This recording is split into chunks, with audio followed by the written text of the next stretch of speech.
오늘 말씀은 이사야 6장 1절로 8절까지 공부하겠습니다. 우시야 왕의 죽던 해에 내가 본즉 주께서 높이 들린 보좌에 앉으셨는데 그 옷자락은 성전에 가득하였고 스랍들은 모셔섰는데 각기 6날개가 있어 그 둘로는 그 얼굴을 가리었고 그 둘로는 그 발을 가리었고 그 둘로는 날며 서로 창하여 가로되 거룩하다 거룩하다 거룩하다 만군의 여호와여 그 영광이 온 땅에 충만하도다. 이같이 장하하는 자의 소리로 인하여 문지방에 터가 요동하며 집에 연기가 충만한지라. 그때 내가 말하되 바로다 나여 망하게 되었도다. 나는 입술이 부정한 사람이요 입술이 부정한 백성 중에 거하면서 만군의 여호와이신 왕을 배웠음이로다.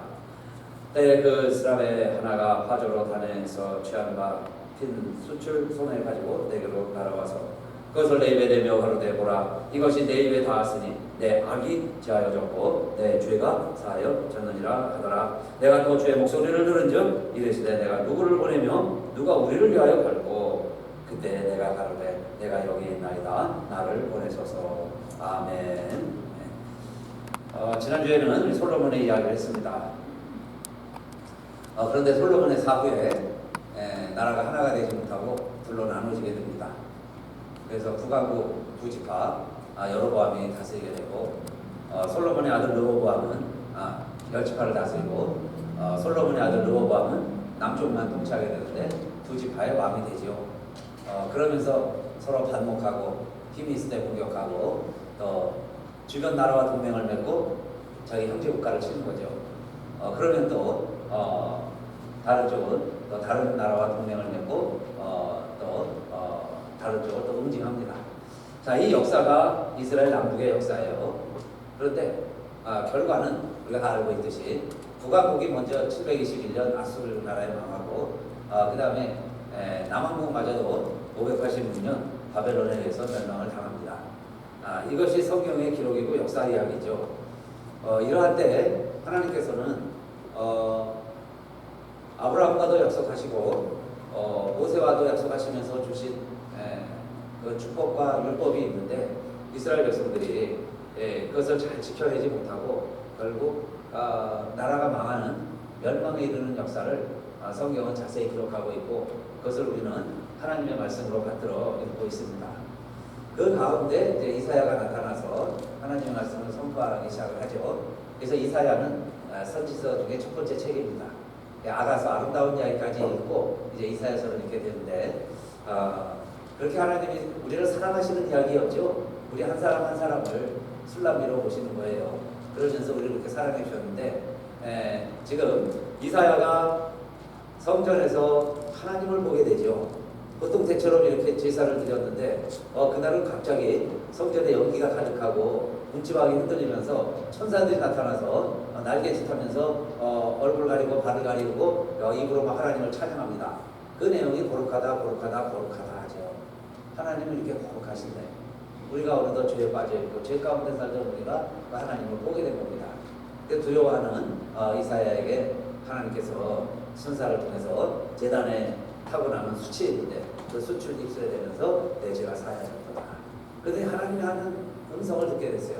하나님이 이사야에게 뭔가 하고 싶어서 지금 나타나신 거죠. 그때 하는 이야기가 누가 우리를 위하여 갈고 누가 우리를 위하여 갈고 내가 누구를 보내고 그 하나님의 음성이 들리는 겁니다.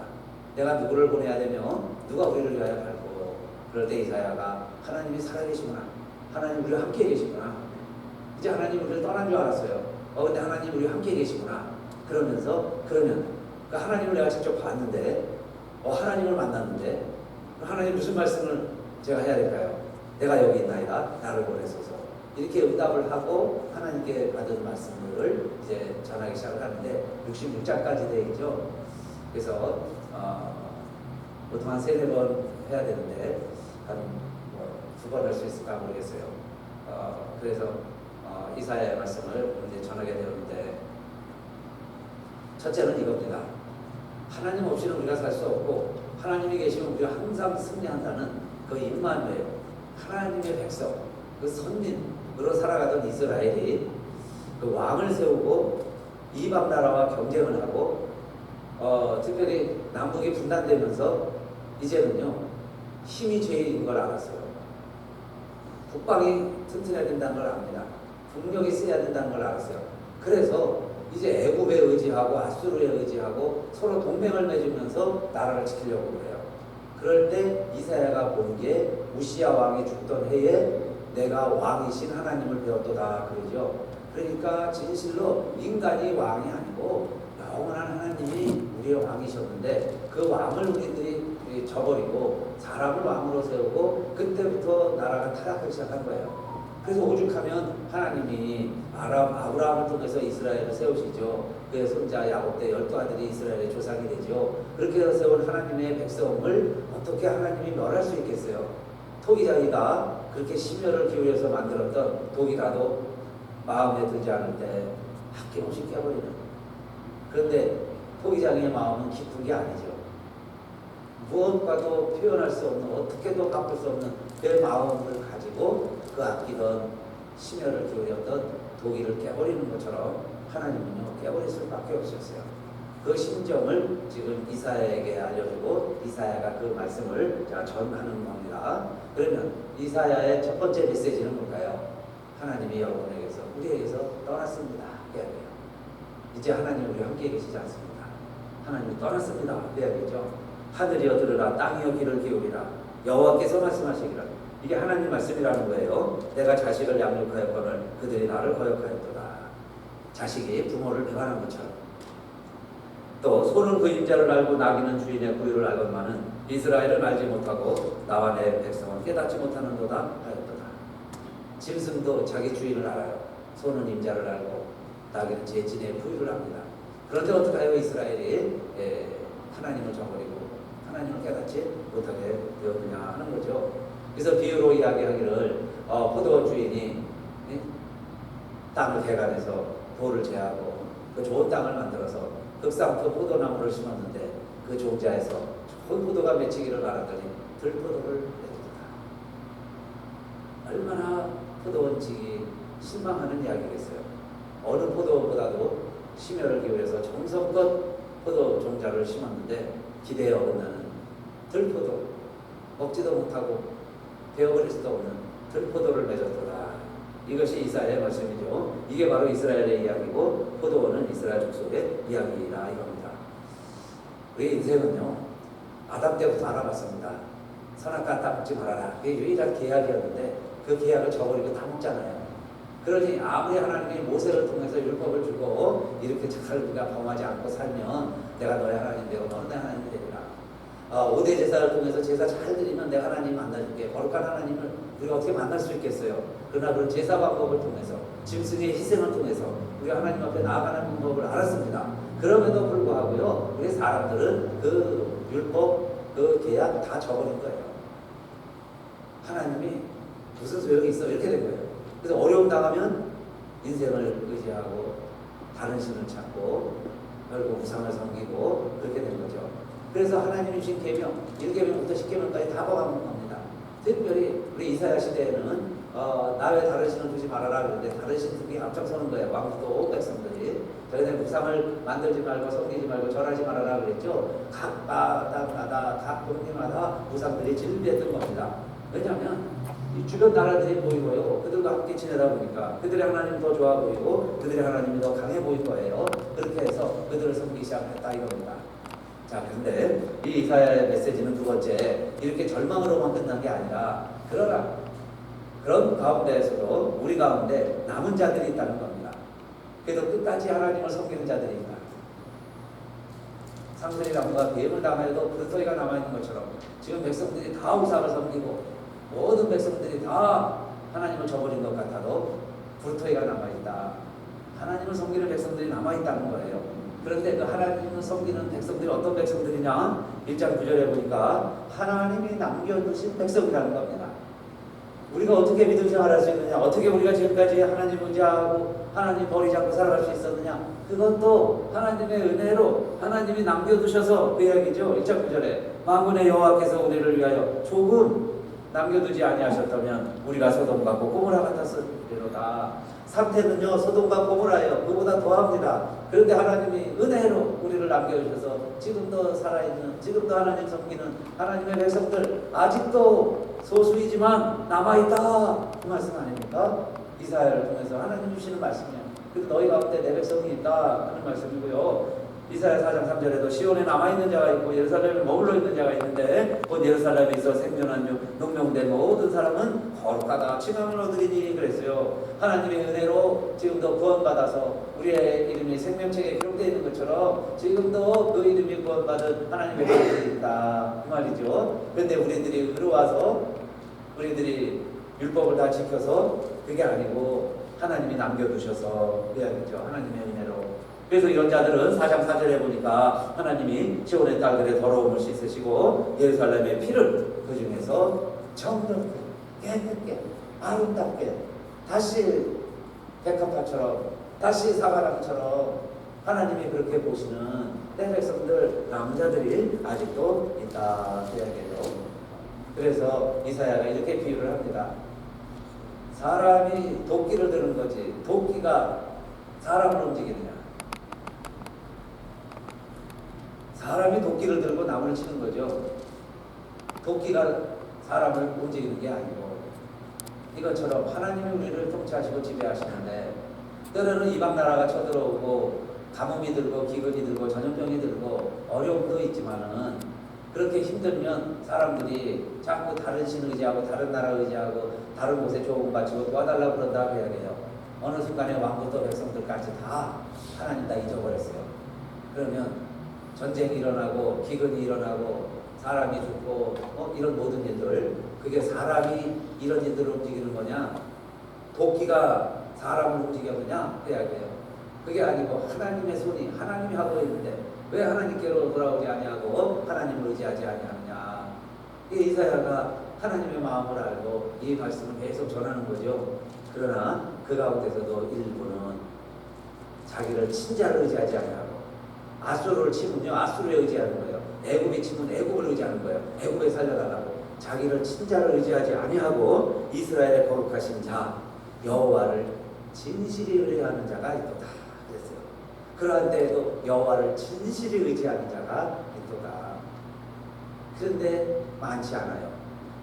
숫자를 세어보면 나무가 무성했던 산림이 이제는 나무가 다 배임을 당하고 불에 타고 몇 그루가 안 남았어요. 어린아이로 숫자를 셀 수 있을 정도로 그거는 애들이 하나 둘 셋 넷 다섯 여섯 가다가 열 넘어가면 못 세는 것처럼 아마 그 적은 숫자를 이야기하는 거죠. 그것처럼 적은 숫자의 나무만 남아있지만은 그래도 그 남아있는 자들은 자기를 친자를 의지하지 아니하고 그를 움직인 자, 움직이게 하는 자 여호와를 오히려 더 절실히 의지하는 자가 있구나.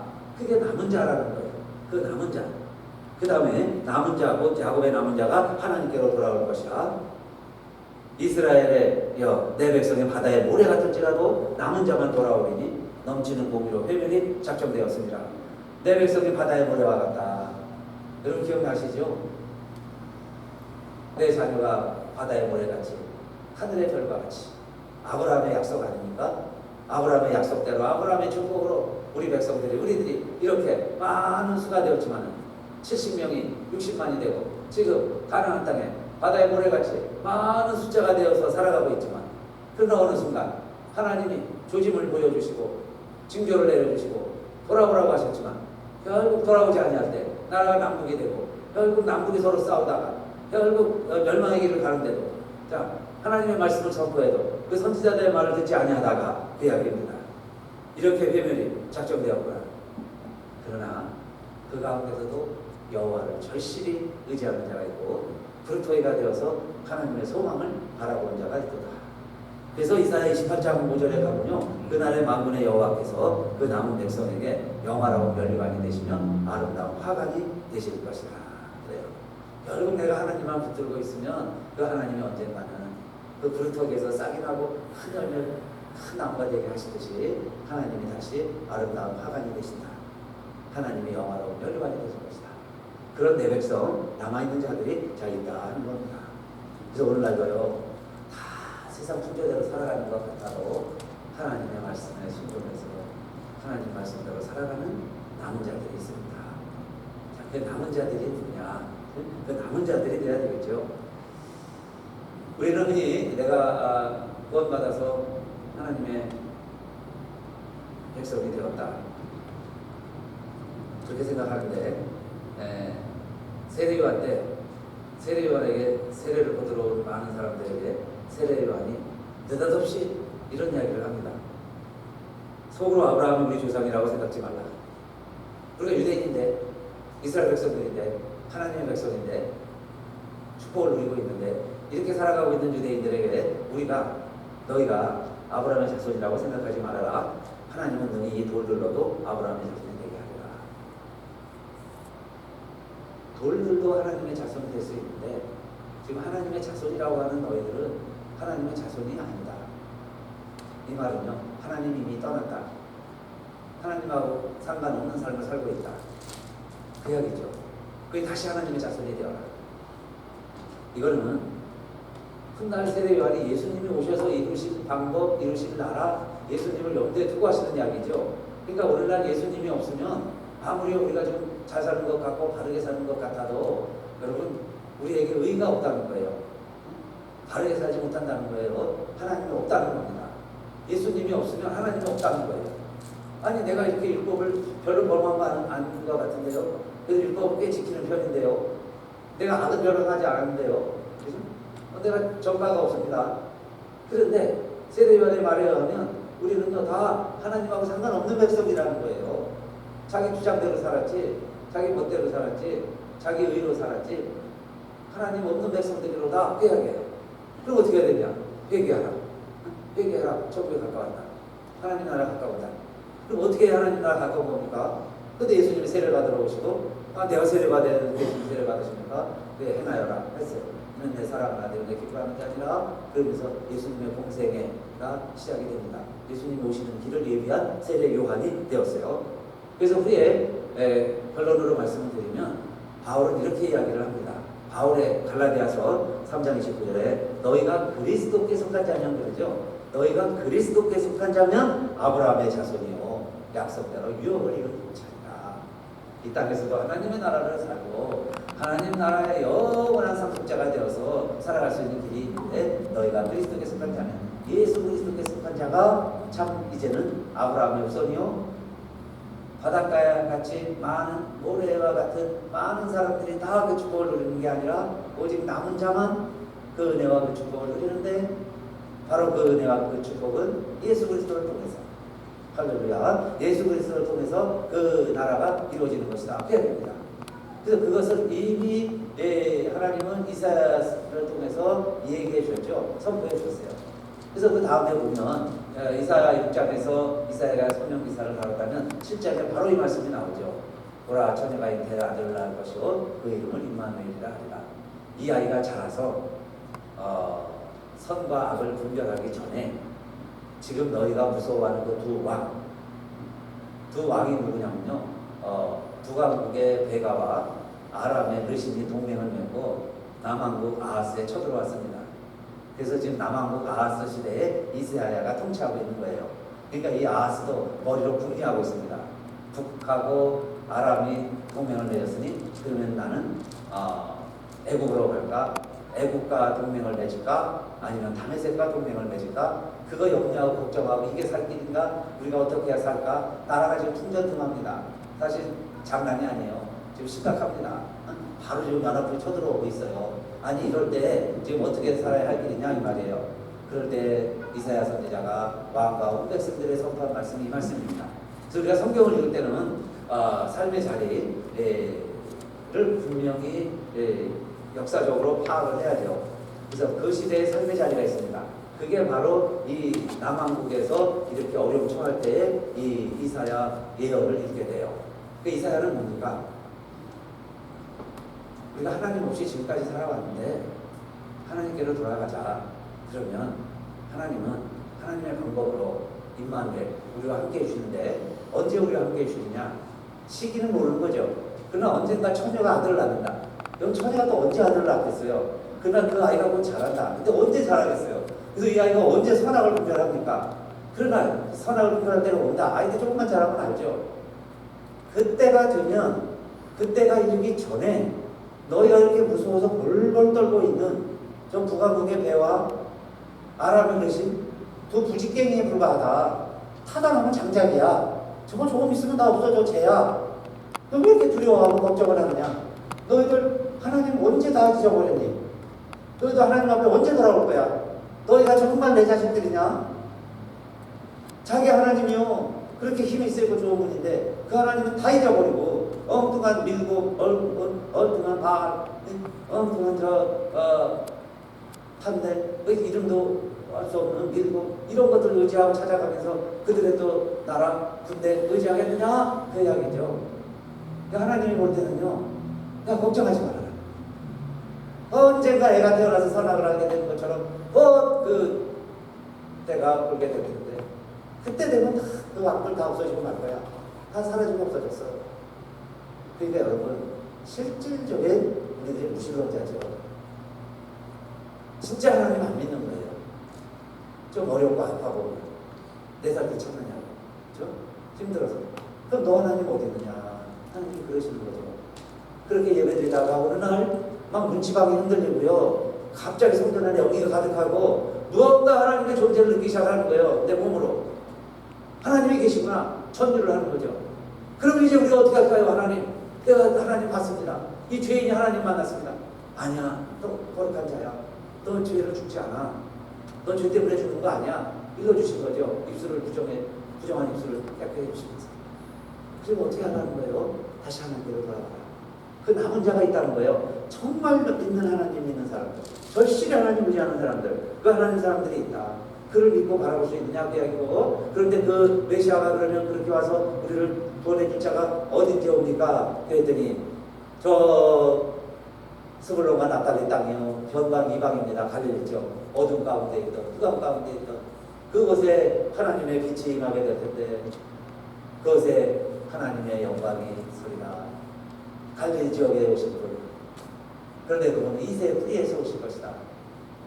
이새의 줄기가 와서 열매를 맺고 기호가 될 것이다. 많은 백성들이 내게로 달려나오게 될 것이다. 그 말씀이죠. 그러다가 온 백성들이 물이 바다도 똑같이 온 세상의 여호와를 아는 지식이 충만하게 될 것이다.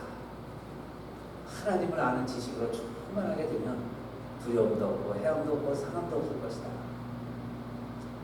여호와를 아는 지식, 물이 바다도 똑같이 온 땅에 덮이게 해달라고 우리가 막 찬양을 하고 구호를 외치고 정말 노래를 부르고 그랬죠. 그런데 그 여호와를 아는 지식이 온 땅에 충만하게 되면 어떤 세상이 온다는 거예요. 이리가 어린 양과 함께 거하며 표범이 어린 염소와 표범이 염소와 어린 염소와 함께 누우며 송아지와 어린 사자와 살찐 짐승들이 함께 거닐면서 어린아이가 이끄는 대로 다니면서 함께 논다는 거예요. 송아지와 어린 사자가 원수가 아니라 서로 어린아이가 되어서 어린아이가 이끄는 것처럼 어린아이 놀이터에서 노는 것처럼 함께 노는 세상이 오리라. 암소와 곰이 함께 먹는다. 사자가 소처럼 풀을 먹는다. 그때는 어린이가 독사굴에 넣어도 물지 않고 독사굴에 장난을 쳐도 해야만 받지 아니한다. 그 세상, 나의 생산에서는 어느 곳에서든지 그래서 해함도 없고 상함도 없는 세상이다. 메시아가 와서 이런 나라를 이룰 것이다. 아직도 이런 세상과 멀죠. 근데 힘 있는 자가 사자의 빛 붙어야 되고요, 힘 있는 곰의 빛 붙어야 되고, 힘이 있어야 살고. 이게 정의가 아니야. 이게 평화가 아니다. 이스라엘마저도 지금 그렇게 살아가고 있다. 그래. 약속을 하니까 우리 민족과 똑같죠. 그렇게 살고 있으니. 그런데 하나님이 보실 때는 안타까운 거예요. 아담과의 약속을 깨버리더니 모세의 약속을 헌신짝처럼 밟아버리더니 내 백성이 어디 갔는가. 내 백성들이 그렇게 예쁜, 하나님이 사랑하셔서 그렇게 술랑도 여년 이쁘게 오신 것처럼 내가 그렇게 예쁘다 그렇게 믿었는데 이런 어처구니 없는 일이 어디 있겠어요. 그 신랑을 저버리고 그 사랑하는 사람을 저버리고 그 왕을 저버리고 애굽을 의지하겠다, 아수르를 의지하겠다, 바벨론을 의지하겠다, 이거 의지하는 거, 이게 뭐겠어요? 실질적인 무신론자, 실질적인 하나님 없이 살아가는 삶, 오늘날 이야기죠. 그래서 유대인들이 나오뇨? 아니다 그랬어요. 유대인이나 이방인이나 다 죄 아래 있도다. 의인은 없나니 하나도 없도다. 오늘 이 세상이죠. 그래서 하나님의 심정이 뭐겠어요? 그래도 우리를 사랑하니까 그 가운데 또 절실히 하나님 있는 사람이 아직도 있네요.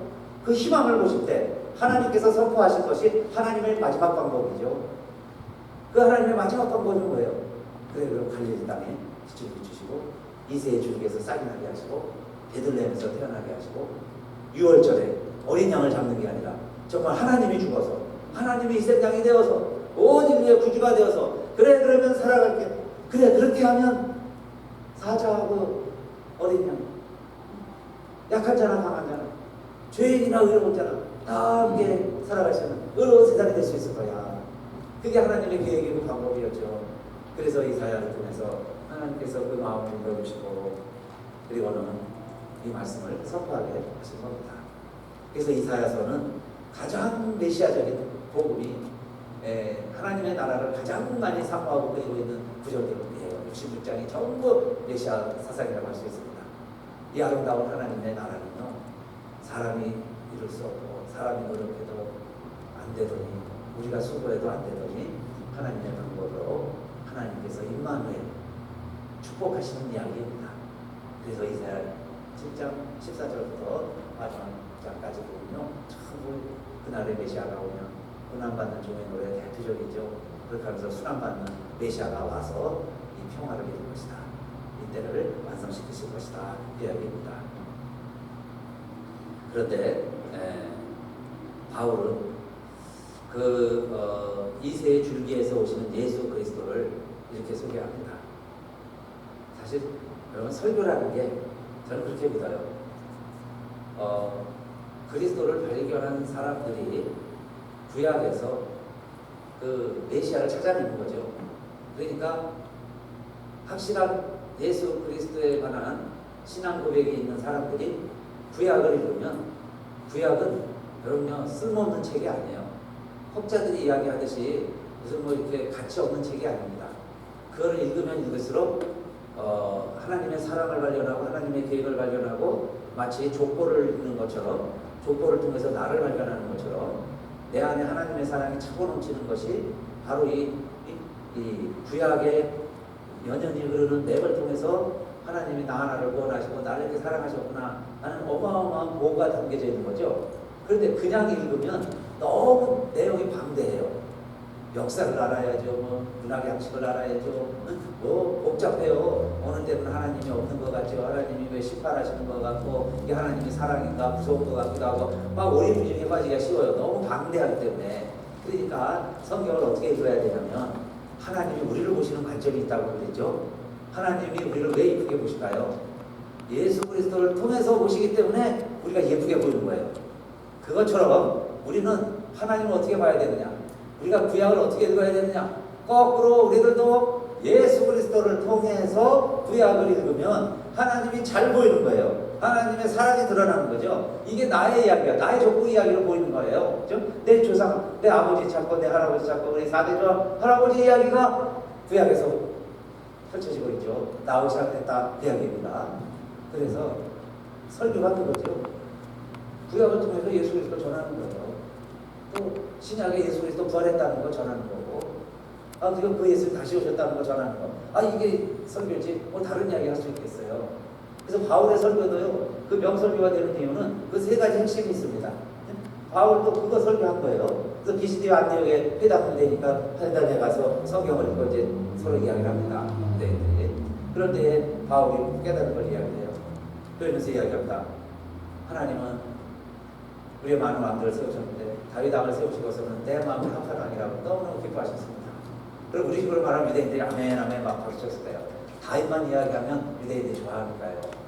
맞습니다. 할렐루야 다윗 만세 다윗 만세 그랬을 거예요. 그러니까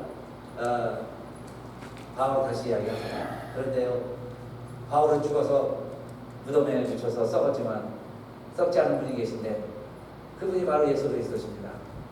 예수 그리스도 다시 산 건 나 봤습니다. 여러분 못 봤을지 모르지만 봤다고 다 들었죠. 나는 진짜 봤습니다. 사람이 조용해지겠죠. 야, 다윗보다 크지가 있구나. 다윗은 죽었는데 산 사람이 있대. 그럼 그 사람은 더 큰 메시아야. 유대인들은요 솔직한 거예요. 메시아라고 그러면 빡빡 죽는 거예요. 그죠? 메시아라고 그러니까. 그러면 야 다윗보다 훌륭한 사람이야? 다윗은 죽었는데 죽지 않은 사람이 있대? 그럼 자기들이 결론 내리는 거예요. 그가 메시아야. 그러는 거죠. 메시아일 거야. 그럼 그 사람 누구냐? 그 사람은 유월절에 죽었어. 우리가 짐승 바쳐 죽이지. 그 사람은 하나님이 유월절에 어린 양으로 삼으셔서 우리 죄를 위해 돌아가신 분이야. 그래서 피 흘려 돌아가신 분이시다. 예수 그리스도의 피가 우리의 죄를 사해 주는 겁니다. 그래서 매일매일 우리가 제사 될 필요가 없어요. 예수 그리스도가 대제사장이 되셔서 우리의 피를 다 써주셨습니다. 정말이구나. 야, 우리 짐승 더 안 되도 돼? 그 정말 그 예수가 피 흘리고 돌아갔는데 그 예수가 우리의 피를 다시 그 피가 우리의 죄를 써줍니다. 그런데 그만이 아닙니다. 우리가 율법을 지켜서 의로워질 수 없었는데 예수 그리스도 안에 있으면 우리 안에 하나님의 의가 나타나서 하나님의 의로 말미암아 하나님이 우리를 보실 때 justify, 의롭다고 인정해 주시는 하나님의 의인이 되는 겁니다. 여러분, 율법으로 할 수 없기 때문에 예수가 죽으셨고 그 율법 그 의를 우리가 온전히 이룰 수 있는 길은 바로 예수를 우리가 하나님이 살리셨다고 믿는 겁니다.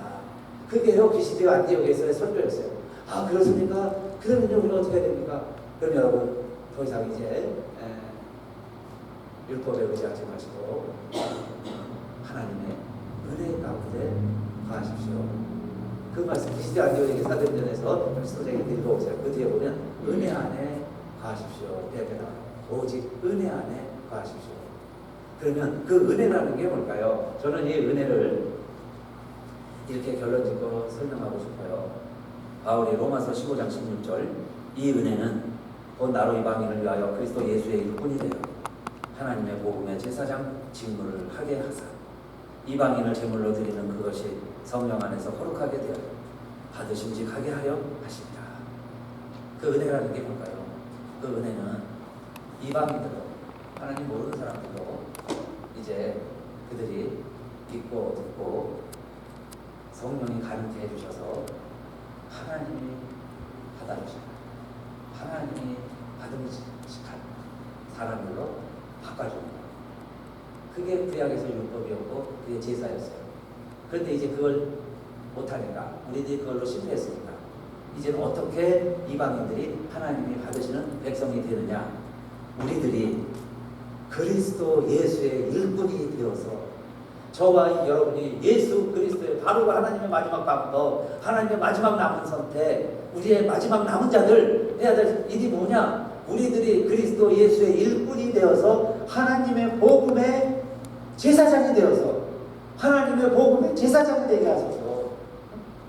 제사장, 구약의 용어들이죠. 구약의 율법 다 허무하고 없애버릴 게 아니에요. 불태워버릴 게 아니에요. 그 율법으로 하나님이 우리를 의롭게 해보시려고 했는데 우리가 범해서 실수해서 의로워지지 못하던 그 하나님의 의, 이것을 이루는 제사장. 무슨 제사장이냐? 짐승의 피를 잡는 제사장이 아니라 예수 그리스도의 일꾼이 되어서 모든 이방인들까지 하나님 앞으로 이끌어낼 수 있는, 하나님 앞에 나오면 의로워지는 그 하나님의 복음의 제사장 역할을 감당하는 것. 그런데 성령이 가능케 해준다? 그게 은혜로다. 할렐루야. 그게 은혜 아닙니까?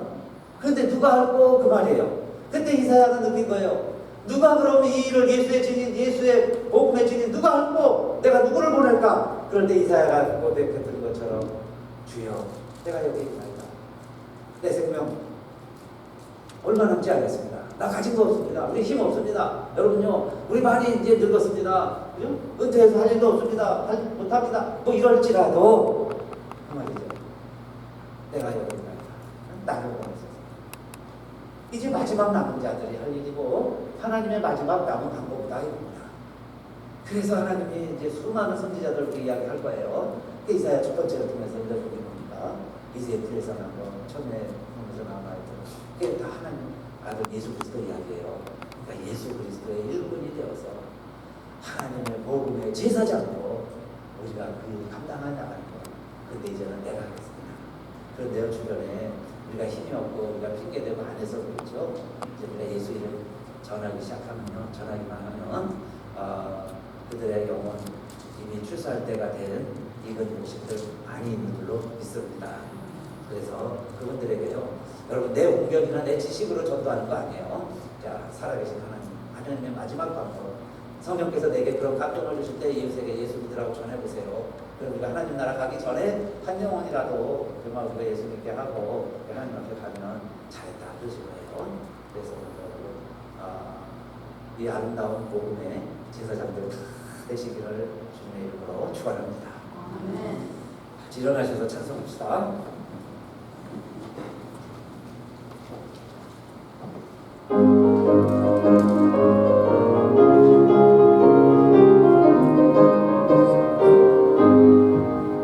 이건 혹시 거둘 자가 없는 이때에 누가 가서 거둘까? 내가 어찌 게을러서 앉아있을까? 어서 가자 주로 보내주소서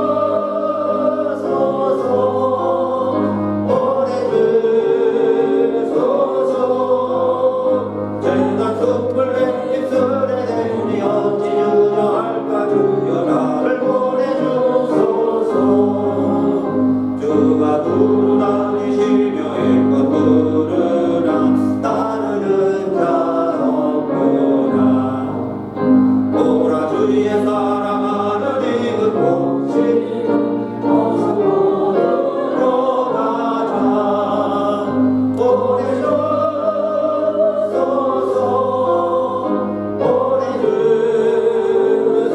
보내주소서 재단 숲을 내 입술에 들리 어찌 주저할까 주여 나를 보내주소서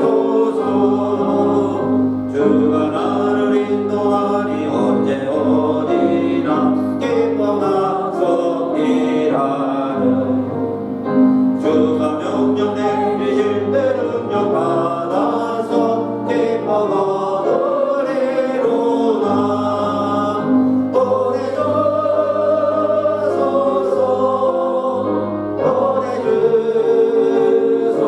보내주소서 재단 숲을 내 입술에 대니 어찌 주저할까 주여 나를 보내주소서 지금 다시 한번 기도합시다. 하나님, 우리 임재를 경험하면서 정말 내 입술이 떨리는 경험하면서 내 심장이 떨리는 정말 하나님이 나를 보내시는 나를 떠미시는 그 감정 또 감정으로만 우리가 느끼는 게 아니라 하나님의 말씀 예수 그리스도 외에 전할 이름이 없어요. 그래서 예수 그리스도가 생명이고 예수 그리스도가 진리고 예수 그리스도만이 길입니다. 하나님 함께하는 임마누엘의 길이에요. 그래서 우리가 먼저 이 확신 가운데 거하게 해주시고 우리도 이 증인 되겠습니다. 할렐루야. 하나님 아버지 감사합니다. 오늘도 예배 드릴 수 있었던 것 주의 전에 나온 것 하나님을 아버지라고 부르는 것 아버지 하나님 우리들이 다른 것 의지하지 아니하고 정말 하나님 말씀 배우고 싶어서 하나님만이 내 생명의 근원이어서 하나님이 떠나시면 나는 부지깽이에 불과하기 때문에 하나님이 계시지 않으면 아무것도 아니기 때문에 주여 이 시간 영광을 드리 하나님 우리도 이사야가 성전에서 하나님 경험했던 것처럼 우리도 하나님 만나게 하시고 이제는 우리가 예수 그리스도를 통해서 하나님을 만나는 길밖에 없는데 정말 예수 그리스도를 통해서 하나님을 만났다면 나도 이제 이 예수를 전함으로 말미암아 전하는 그 모습이 술나무보다 아름다운 여인이요 사과나무보다 멋있는 남자요 하나님이 귀하게 여기는 기둥이요 하나님의 사랑하는 정말 이 세상에 불도 없는 하나님의 자녀로 우리들 모두 다 사랑하게 하시고 그렇게 살아갈 때 먹을 것 마실 것 입을 게 문제가 아니라 이 모든 것 더해주시고 가장 귀한 존재로 거듭나는 우리 자리가 되게 하시고 그래서 우리가 연륜과 나이와 건강과 성별, 재산, 지식, 유물을 떠나서 하나님의 백성으로 헬라인이나 이방인이나 다 필요한 예수 그리스도 오늘도 주님 덕분으로 살아가는 것 감사하고요. 이제는 예수의 증인으로 내가 여기 있나이다 나를 보내소서 내가 그 증인 되게 하옵소서 우리 주 예수님 이름으로 기도드리옵나이다. 이제는 우리 주 예수 그리스도의 은혜와 하나님 아버지의 그 좋으신 사랑과 성령의 감동, 감화, 인도하심이 우리 모두를 우리 하나님께서 이사야처럼 숯불로 찢어주시고 죄를 사해주시고 이제 하나님의 심정을 알았으니까 내가 가서 증인이 되라 내가 살았다고 너희가 선포해라 내 피가 내 죄를 사한다고 광고해라. 우리가 이제는 죄인이 아니고 의인이다. 우리는 이제 하나님이 싫어하는 자가 아니고 내 백성이다. 압니다. 내 비둘기요, 내 백합하여, 내 사랑합니다. 인정해 주시는 것 알고 이제 다시 첫사랑으로 돌아와서 그 예수의 사랑으로 살아가기를 소원한 영원한 우리들 모두에게, 우리 교회 위에, 우리 성도들 가정 우리 영혼들 위해 이제로부터 영원히 함께 하시기를 간절히 축원하옵나이다. 아멘.